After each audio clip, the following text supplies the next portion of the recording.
Hello, it's Aisling here from the Global NLP Summit. I'm so excited to be live with one of our speakers, Andreas Dorn, who's coming to us all the way from Malaysia. Andreas, welcome to our speaker talks here with the NLP Global Summit. I'm honored to be here. Thank you for inviting me. So, Andreas, let's just get straight to it. Tell our members who you are and how you got your start with NLP. Wow, Ash, that's a really long story. How much time would I have? Well, okay, first of all, my name is Andreas Dorn. I'm a German living here in Malaysia. Came to Malaysia way back in 1993 and lived in Malaysia first, came here with the United Nations. Then I moved over to Indonesia to work in Indonesia in a market research agency. Singapore, coming back to Malaysia in 2000. It's a long story that I partially share as well in my presentation for the Global Summit. Now, what happened was I was working as a backup research an HR consulting company and interviewed a lot of directors, CEOs during that time in Malaysia. That was about 2003.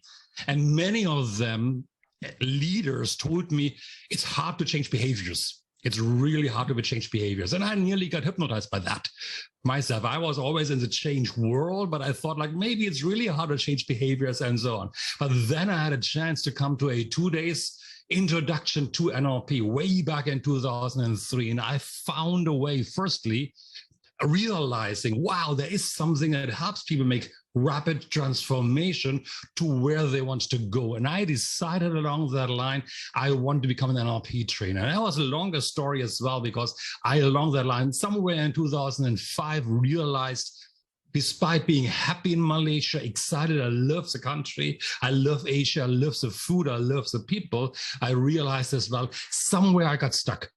I was always like a feather in the wind, determine my pathway through external events influencing me. And I learned through NLP that it's up to me to get unstuck, learn how to develop my own pathway going forward. And that's what I'm doing since then. So in 2003, I came across NLP, became a trainer of NLP way back in 2005, 2006, was one of the pioneers here in Malaysia.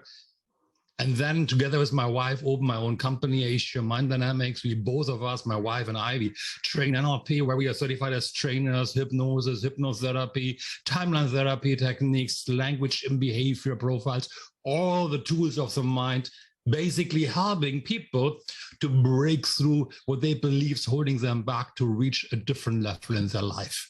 That's really the shortcut. I could talk much more, but back to you first, Ash. Oh wow, that's amazing. Thank you so much for sharing. I love getting an insight, and I think it's just so important for all of the members of our community to see who are this amazing caliber of speakers that we have at our event, and the passion that you have for NLP. And I think like your story goes into that, like, but why? Because it's always about the backstory, the root cause. If I were to say as to why that passion has come about, and how you're changing lives today. So thank you. But so you did touch slightly on your presentation. So I'd love if you would share with our members, without giving everything away, what they will learn from your presentation at the Global Summit.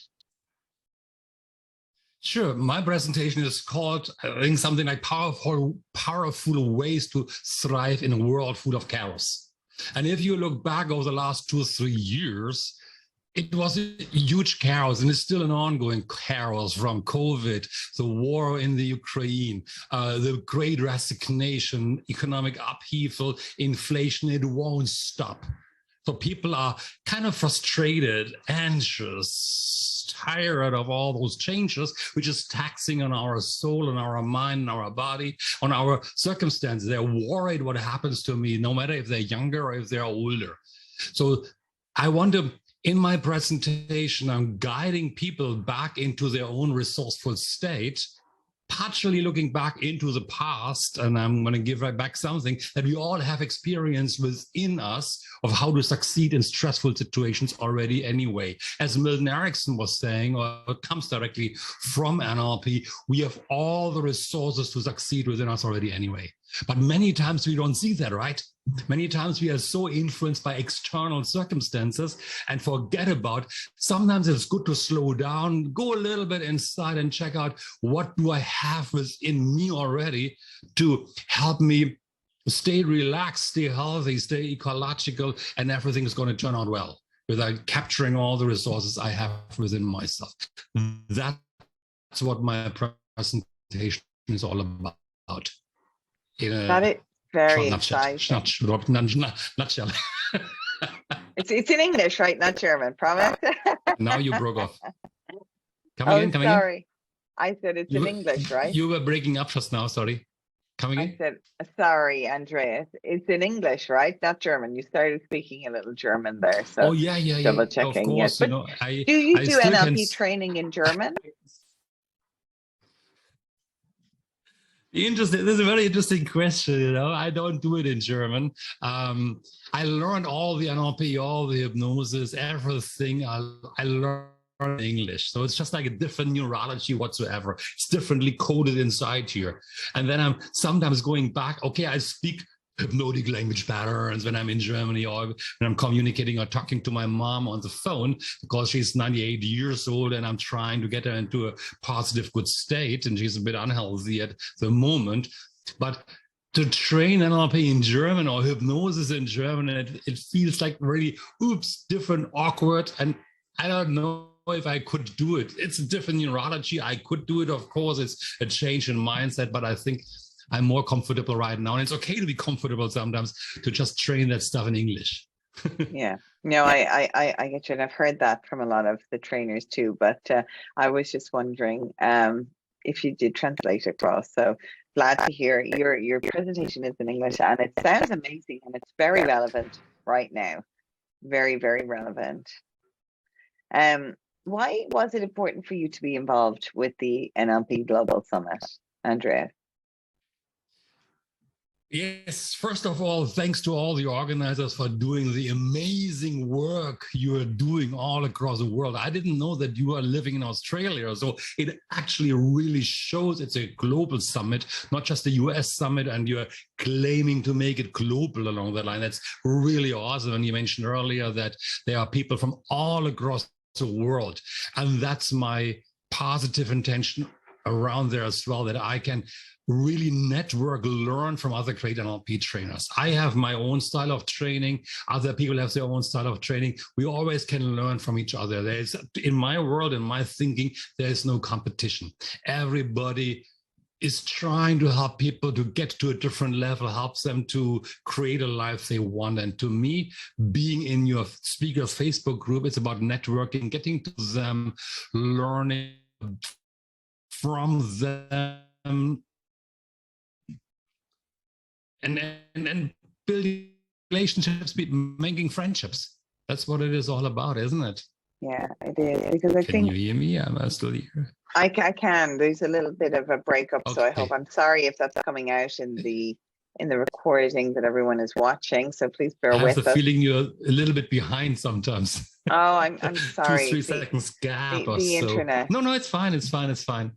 It's fine. Absolutely. But to your point, yeah, we've got such a huge caliber of quality speakers, and I'm so excited for the community because we're all so passionate, and everyone's going to hear these little speaker interviews are going to show to everyone how passionate we all are and why we care. We're not in competition. We're here to support each other, and I love it. So what would you say to anybody who's on the fence? They're wondering if they should join the NLP Global Summit, or if they should invite their friends, their relatives, or whatever. What would you say to them? Can I take a copyrighted slogan and just say, just do it? Mm-hmm. Don't think about it. It's really affordable. You get access to recordings. You get access to contact details of trainers. You can review that over and over and over again. Just do it. Sign up. it's way too cheap how you offer it already. Anyway, there's so much value, so much time you put in there. So it's a no-brainer. I don't know what else to say. Yeah, Just it's so do it. true. To anybody who's already studied NLP, who's on the fence about studying NLP, or is looking to see how people are using NLP in the world, I think that's going to be my biggest thing. How are people using it? Where are they coming from? What's their background? What are they bringing to the table? How are they bringing it forward? And how are they impacting lives? Because we all know that the positive impact of NLP is huge. Now I'm going to finish off with one last question, Andreas, before we finish up this wonderful interview. And I want to thank you so much for your time and for being so open and honest and so giving with your love for this for NLP and for what you're giving at the summit. But so what is your favorite NLP tool? Wow, my favorite NLP tool. Let me be very diplomatic. My favorite tool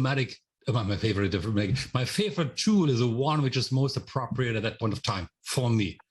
NLP has got such a huge basket of many, many different tools, and it's not just a one tool for everything. It's not just it depends on the situation. It can be managing my emotional states. It's managing about my inner alignment. It's about a treasure hunt, going back in the past, identifying resources within myself. It's about languaging and words to help people make the changes along that line. It's really the favorite tool is the one most appropriate for me or for the clients I'm working with as well. Nothing else to say about that one. That's a good answer. But, okay, let me say one more thing. I know it's a good answer, but there's one thing that just comes to my mind. And this is really, it is something we tend to forget sometimes, but it's something we all should hold in our mind constantly, especially in a world as it is right now. The NLP presupposition, things like there's no failure, only feedback, respect another person's model of the world. You have all the resources to succeed within yourself already. You are in charge of your mind. Therefore, your results. These are really the guiding principles for NLP. NLP is the only methodology I'm aware of that has such guiding principles. And it's something which my students always say, it's something that everybody should learn across the world to hold those principles within themselves. In school, in education, should be taught every day, basically speaking. Then the world would be a better place. Yeah, I completely agree. And what a way to finish off our interview. Andreas, thank you from the bottom of my heart. To everybody who's watching this, whether you're watching it via on the Facebook group or on an email that we've sent out to you, do it. Click the link below. If you haven't already registered, please click the link and come join us at the summit. Listen to this amazing man's presentation and enjoy every moment of it. Andreas, we'll see you at the summit. Thank you, sir.